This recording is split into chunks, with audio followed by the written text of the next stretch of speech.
Hello there. So we have learned a lot so far in Power BI desktop.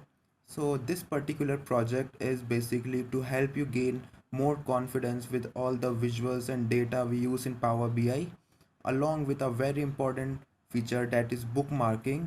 So in by the end of this project we will be able to uh, make the most out of the bookmarking feature. And we have this particular data of uh, Google Analytics of a particular website. We basically, this is my old website which I used to run. So I have this Google Analytics data of it. So I have taken this data in Excel sheet, so you will have full access to this data is pretty interesting to work with, so you will learn a lot from this. So without waiting further, let's continue and let's start our work. So you can see the I have changed a I have changed the background and the design of this particular report. This particular part here is I made it for the buttons which will be putting using the bookmarking feature, and this particular is our main area where we will be putting our visuals. So we are using bookmarking to uh, use them as buttons. So we will be having multiple pages up here, and we will be putting buttons right there to so that we can click on any particular button and we can directly jump onto that particular page. So that will be very interesting to see how that works. So first let's add some visuals quickly here. So I have already added some cards here, like the bounce rate of my website, my sessions, average of pages per session, and a date slicer here. Now let's add some visuals quickly. I have imported some of the custom visuals here from Marketplace. These are the visuals we will be using in this particular report. So let's start building our report. Firstly, we will be building, let's start with a drill down donut chart. Uh, which will consist of, so here are all the tables. We will be adding users and user type. So this will take a couple of seconds to load. The next particular visual should be, let's take a column chart. Here we go, it's a clustered column chart, and we will be taking date and our sessions.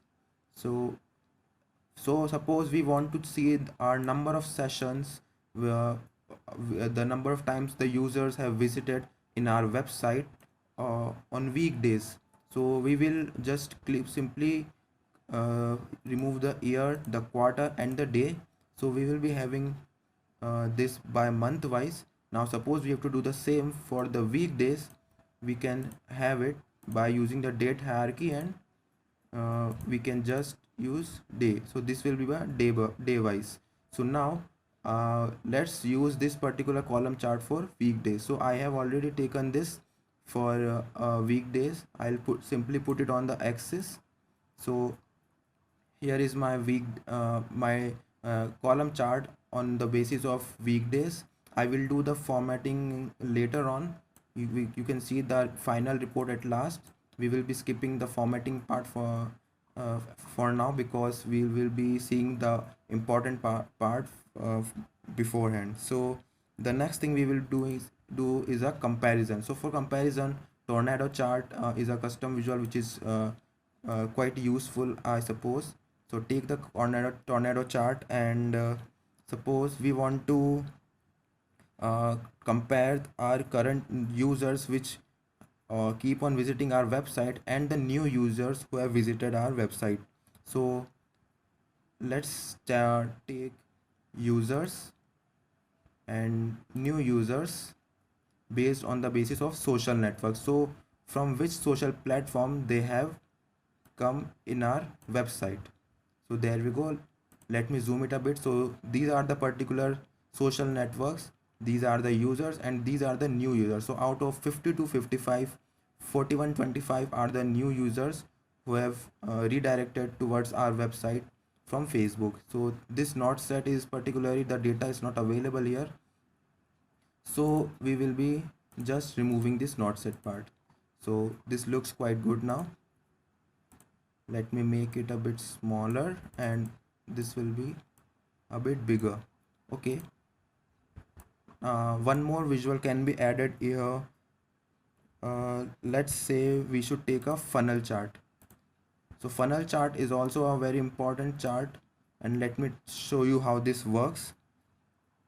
So we will be taking date and sessions. So let me take the funnel chart here. I will be zooming this so that you can see. So I will be taking this month wise. So now here is how this works. First of all, let me make this on the basis of what you can say on numbers. So now you can see the numbers here, right? Okay, so this is how it works. So on January was the first time my website was launched, and on January there were 453 sessions. All right. So now on March, this is the when we hover over this, you can see in the tooltip what is the percent of first. So it is just 53% decrease. So the number of visitors have decreased almost 50 times in 2 months. Now when we see in April, you can see there is a big growth in the number of users, and they have increased over 330%. So the sessions are 1513. So when comparing this 1513 to my first month, you can see there is a big growth of 34%.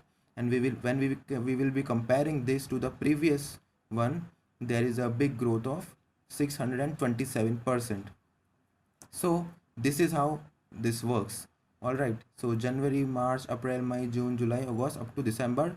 So each and every bar here compares to the previous one and compares to the first one. So this biggest bar here, August, is 775% of the first bar and 112% of the previous one.